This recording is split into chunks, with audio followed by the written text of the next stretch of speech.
Next, we're going to look at determining the difference between the maximum value or a minimum value based on my quadratic function. So remember, we were dealing with quadratic functions in standard form, where ax squared plus bx plus c was our function.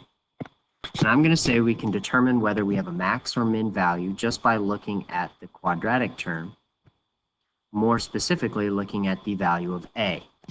So if a is positive, our graph is going to open up. And if our graph is opening up, then I have a minimum value because the vertex is at the bottom. It's the lowest point. If a is negative, then my graph is going to open down. Therefore, I'm going to have a max because I have a highest point. So it's all going to be based on a.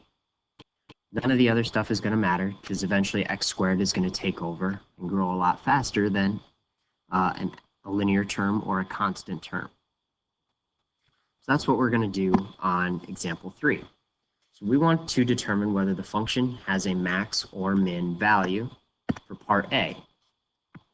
If I look at just the quadratic term, I notice that it is positive, and since it is positive, that means my graph is going to open up, and therefore I have a min value because I will have a low point.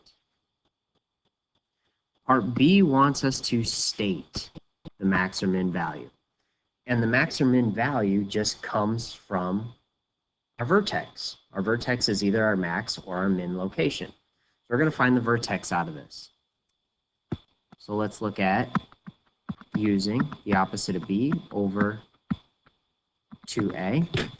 The opposite of B, well, B is negative 24, so the opposite of B is 24 over 2 times 4. Now we have 24 over 8, which is an x value of 3. And I also need to find a y value. Just like before, we're going to take our x value and we're going to plug it into our function. So 4 times 3 squared minus 24 times 3 plus 11. This gets us 4 times 9. 4 times 9 is going to get us 36 minus 24 times 3 is going to get us 72 plus 11, so 36 minus 72 plus 11 gets us a value of negative 25. So we're going to say our min value is at 3, negative 25. Finally, domain and range. Remember, domain refers to the x values, and range refers to the y values.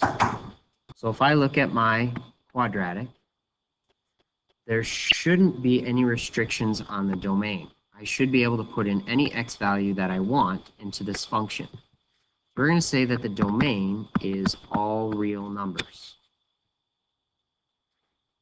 Your range, however, does have a restriction. Since we say we have a min value, that means I want everything that is bigger than that min value.